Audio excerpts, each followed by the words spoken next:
Chapter 3, How to Hack with Python. Python is one of the best programming languages for hacking.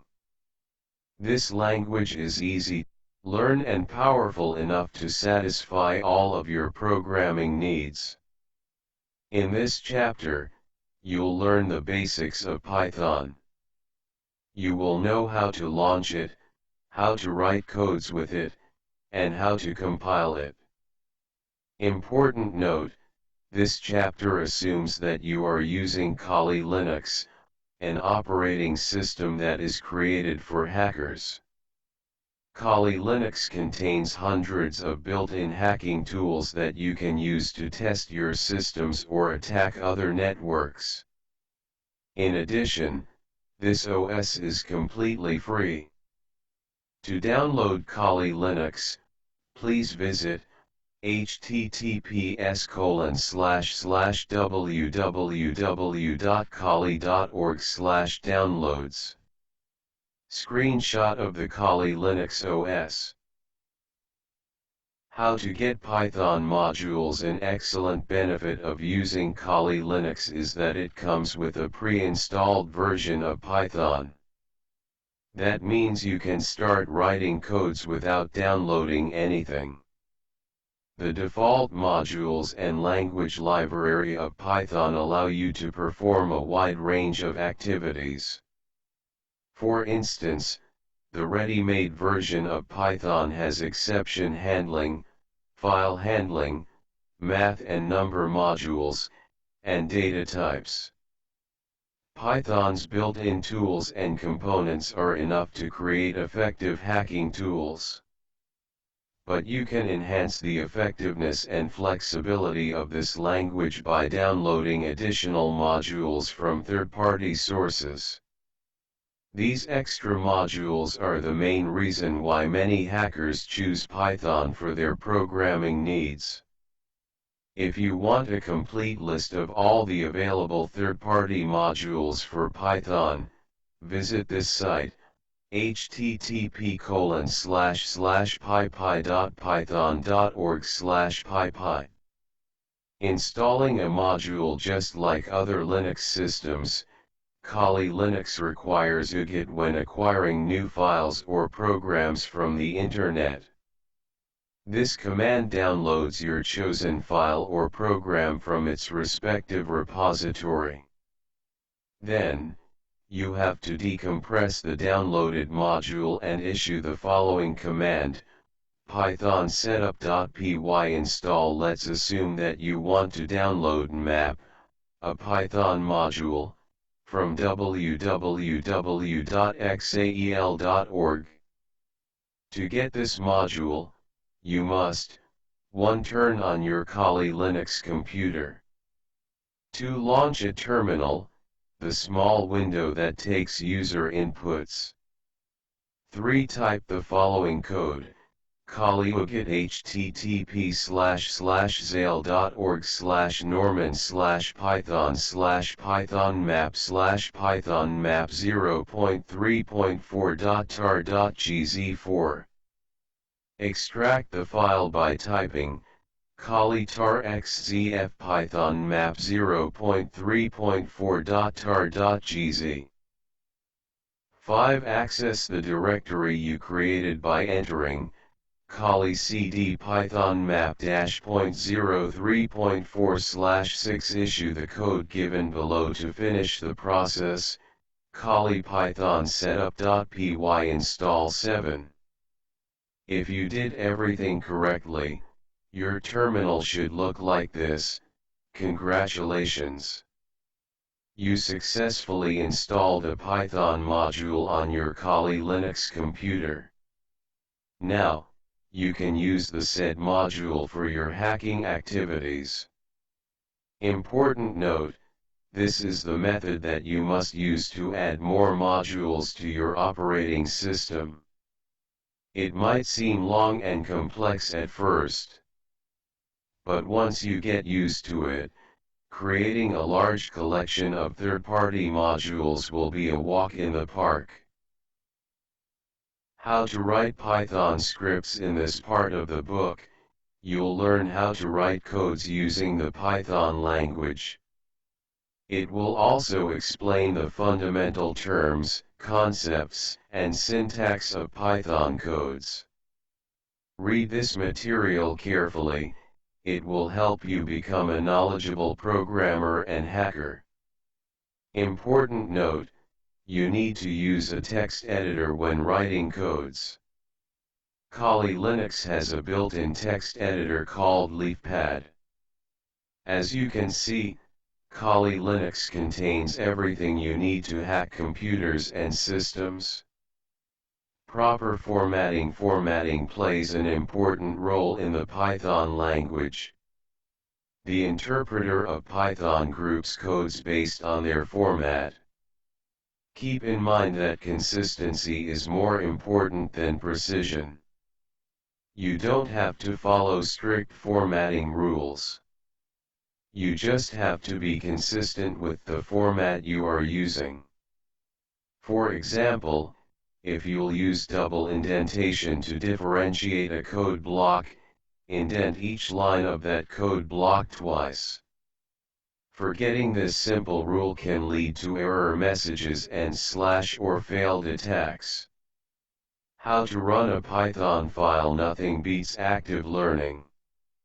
To help you master this process, let's write a basic piece of code using LeafPad. Here's the code, hashtag /user/ben/python name equals Chuck Norris print hi, plus name plus.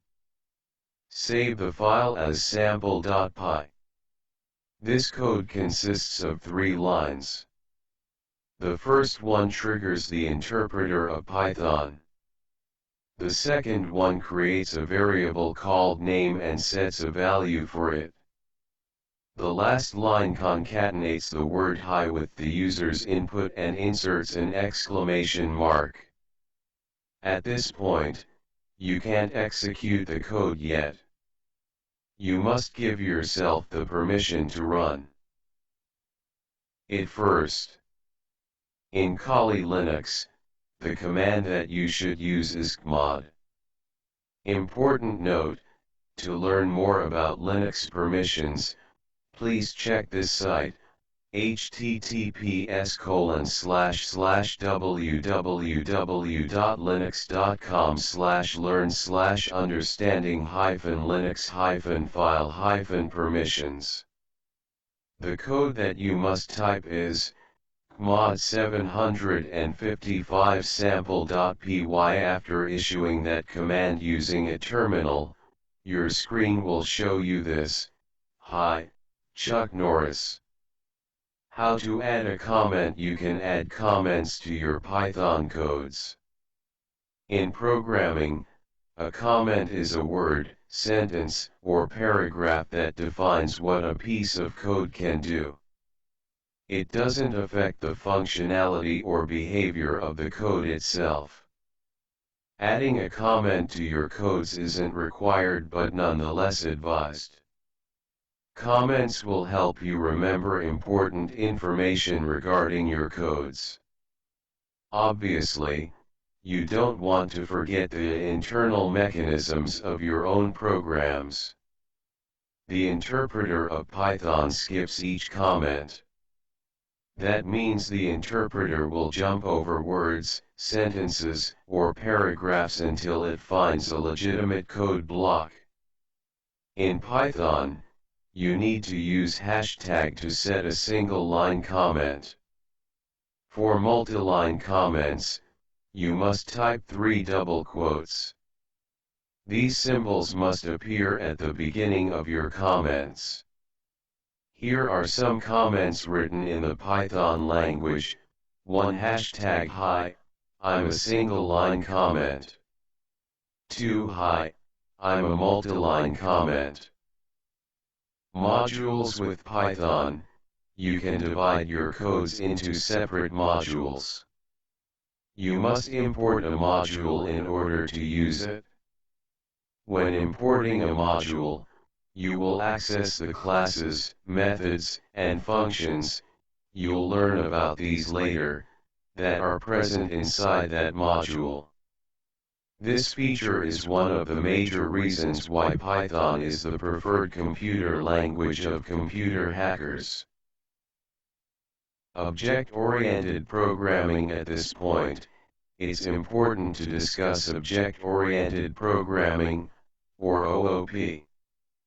OOP is a coding model that serves as the core principle behind major computer languages, e.g. Java.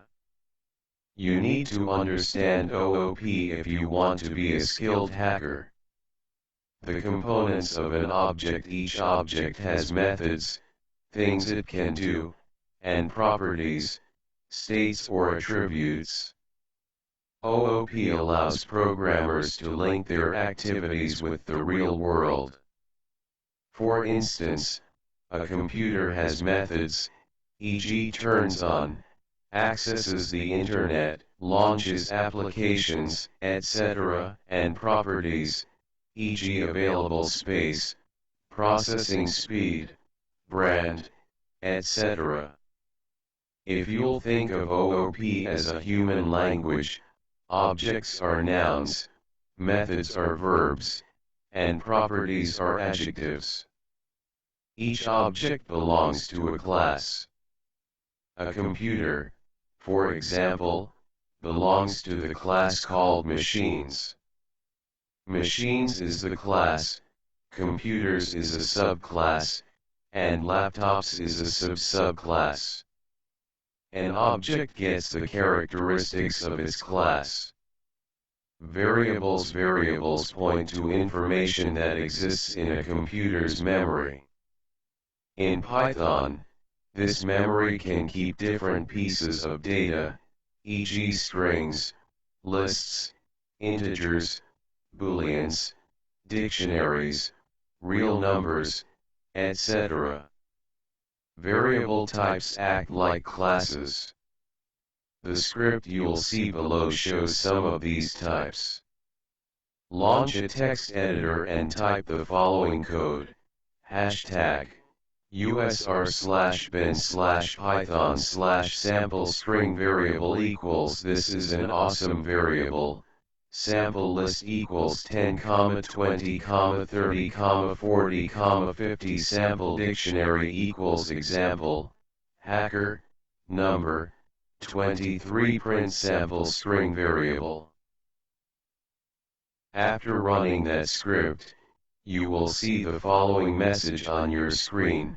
This is an awesome variable. Important note: Python can choose the right type of variable on your behalf. You don't have to declare the variable before setting its value. Functions. The Python language comes with pre-installed functions. Kali Linux has an extensive collection of functions, although you may download more from online libraries. Here are some functions that you'll use in your programs. Int. Use this function to truncate numeric data. It simply gives the integer part of the argument. Len. This function counts the items in a list. Exit. This function lets you exit a program. Max. With this function, you can determine the highest value of a list. Type. Use this function to identify the data type of a Python object. Float. This function converts its argument into a floating point numeral. Sorted. Use this function to sort the entries of a list. Range. This function gives a list of numbers between two specific values. You need to set the set values as the function's arguments. Lists. Most programming languages use arrays. An array is a collection of different objects. You may retrieve an entry from an array by specifying the position of the former. For example, you can get the fourth value of an array by typing 4. Python has a similar feature, but it is known as list. Python lists are iterable. That means you can use them for your loop statements. You'll learn more about loops later. Let's assume that you want to retrieve the third element of the sample list, i.e. the one you created earlier. Here are the things that you should do. 1. Type the word print. This command allows you to display information. 2. Specify the name of the list, i.e. sample list. 3. Add a pair of brackets. 4. Insert 2 between the brackets. This number signifies the position of the item you want to retrieve. It is important to note that the numbering begins at 0. Thus, typing 1 will give you the second element, typing 2 will give you the third element, etc. The Python script should look like this. Print sample list 2. If you did everything correctly, your terminal should display this. 30. How to network with the Python language. Python has a module called socket. This module allows you to build network connections using the Python language. Let's see how this module works. For this example, you'll use socket to build a TCP, Transmission Control Protocol, connection. The steps that you need to take are: 1. Import the right module.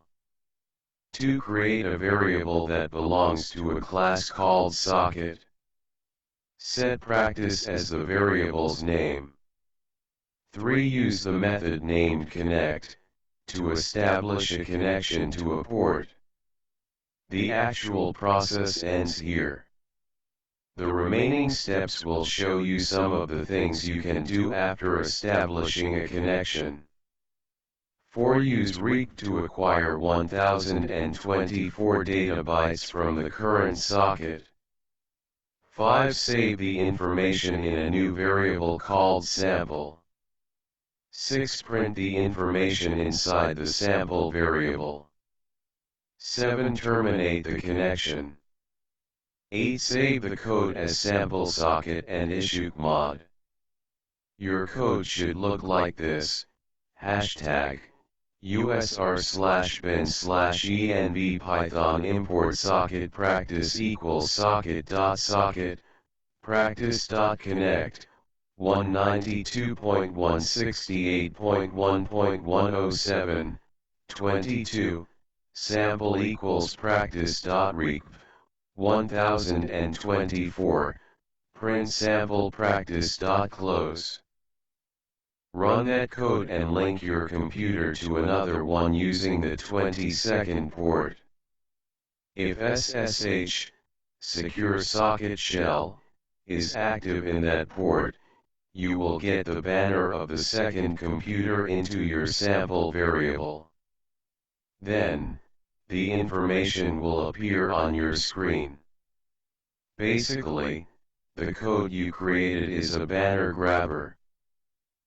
Dictionaries. A dictionary is an object that can hold items, called elements. You can use a dictionary to record the usernames of your targets or the vulnerabilities of a network. Dictionaries require a key-value pair. They can store several copies of a value.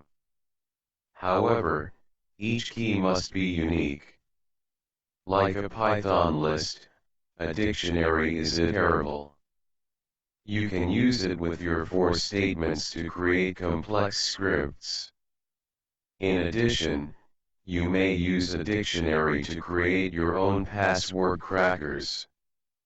The syntax for creating a new dictionary is dict equals first key at first value, second key second value, third key third value.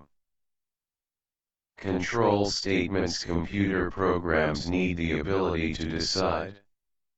In the Python language, you have several options on how to manage the arrangement of your code. For example, you may combine if and else statements to create powerful hacking tools. Let's discuss some of the most popular control statements of Python. The if statement. The syntax of this statement is if your Python expression. Important note, you must indent the statement's control block, the code block that comes after the expression. The if, else statement. To use this statement, you must use the following syntax: if your Python expression, else. The script given below checks the ID of the current user. If the value is 0, the terminal will display "Hey, you are the root user." If the value is non-zero, the resulting message will be "Hey, you are an ordinary user." If user ID equals 0, print "Hey, you are the root user," else print "Hey, you are an ordinary user." Loops. A loop is another powerful feature of Python. The most popular forms of loops are for and while. Let's discuss each form in detail. 1. The for loop. This kind of loop sets data from a Python object, e.g. list, to loop a variable continuously. In the following example, the for loop will enter different passwords. Passwords equals FTP, sample, user, admin, backup, password. For password in passwords attempt equals connect, username password, 2.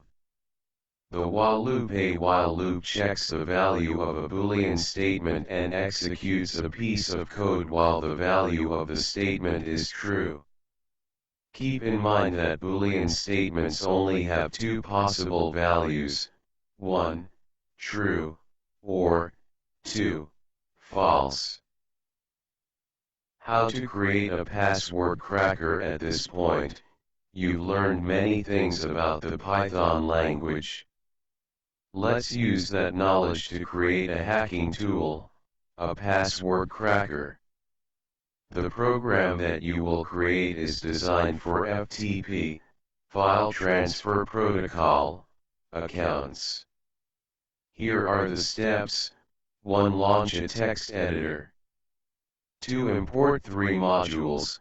1. Socket, 2.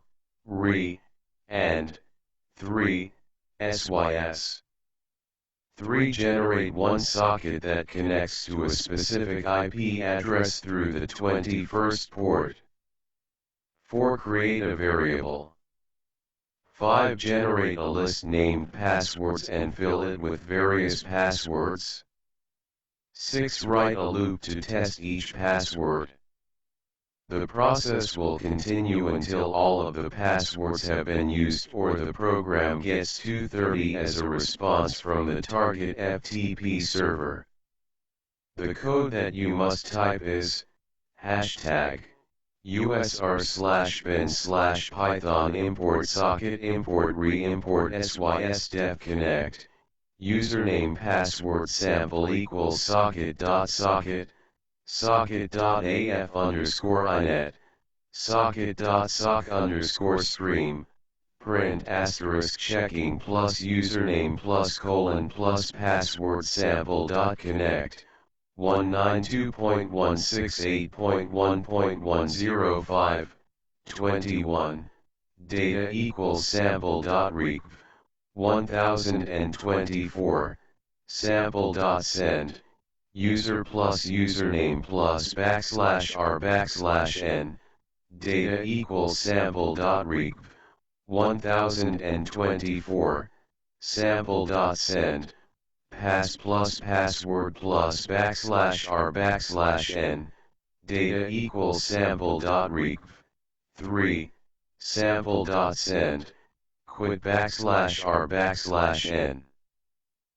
Sample.close, return data username equals sample name passwords equals 123, FTP, root, admin, test, backup, password for password in passwords, attempt equals connect, username, password, if attempt equals 230, print asterisk password found, plus password sys.exit, 0, save the file as passwordcracker.py.